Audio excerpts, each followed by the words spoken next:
Inukupa na ng residenteng ito ang sidewalk. In-extend ang kanyang garahe para magkasya ang mga sasakyan. Bawal yan, sabi ng MMDA.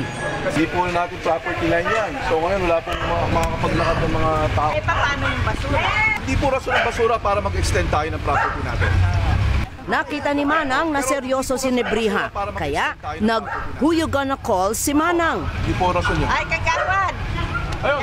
Pero imbes masindak kay Kagawad, nakastigo pa ito ng hepe ng clearing team. Maliwanag kasi na matagal na ang istruktura, kaya pinapagpaliwanag si Kagawad kung bakit napayagan ito. They should be the one na nagmamando niyan. Hindi naman talaga dapat ng MMDA yan. Alam na nila mali yan, nakikita nila yan. Pinipiloso po pa tayo na wala naman daw naglalakad doon. Sidewalk po yan. Sa katapat na bahay, ganun din. Buong tapang na naglagay pa ng "Don't block the driveway" sign ang isang residente, samantalang ang mga sasakyan nila ang iligal na umuuko pa sa bangketa.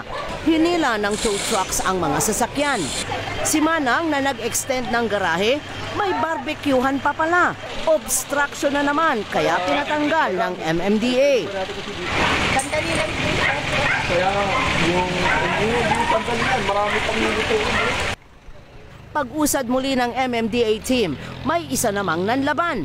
Illegally parked ang sasakyan niya kaya hihilahin ng MMDA. Pero nagyakyak si kuya.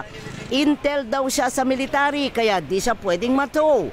Pinagbuntunan ang towing team.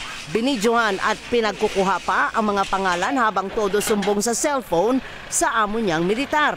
Napika na si Nebriha. Sinasabi ko na sa'yo, classmate ko, boss mo, ayaw pang maniwala. Huwag tayo magkabastusan dito dahil hindi ko rin papayagan yung ganyan. Huwag mo magkakasurin ng gano'n. Media yan eh. GMA, ako ba may-ari niyan? ABS-CBN, ako ba may-ari niyan? Nasa operations ako eh. Sa huli, ang boss mismo ni Manong Intel ang nagsabi kay Nebriha, hilahin ang sasakyan ng bata niyang pasaway.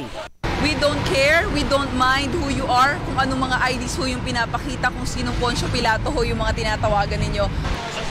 Kaya matapos ang clearing operations, umayos ang lugar. Sa Cubao at Camyasyan. Yun nga lang, laging balik sa dati pag-alis ng clearing team. Pero di daw mananawa ang MMDA. Sa susunod, ang mga opisyal na konsentidor at tumatayong backer at protektor ng mga ito ang mananagot. Doris Bigornia, ABS-CBN News.